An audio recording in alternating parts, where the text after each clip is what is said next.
5 détails cachés que vous avez sûrement loupés dans la saison 2 de Mercredi. Attention, spoiler.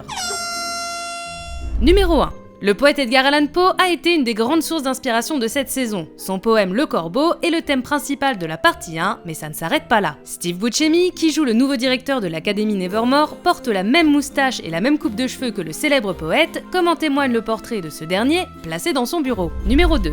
Dans l'épisode 3, les élèves de l'académie participent à une course d'orientation. Lorsque Mercredi utilise son arc pour aller placer l'œuf au centre de la tour, il s'agit d'une référence directe à l'une des scènes du Batman de Tim Burton avec Michael Keaton. Numéro 3. Toujours dans ce même épisode, Mercredi défie Morticia à l'escrime pour garder le livre de Goody Adams.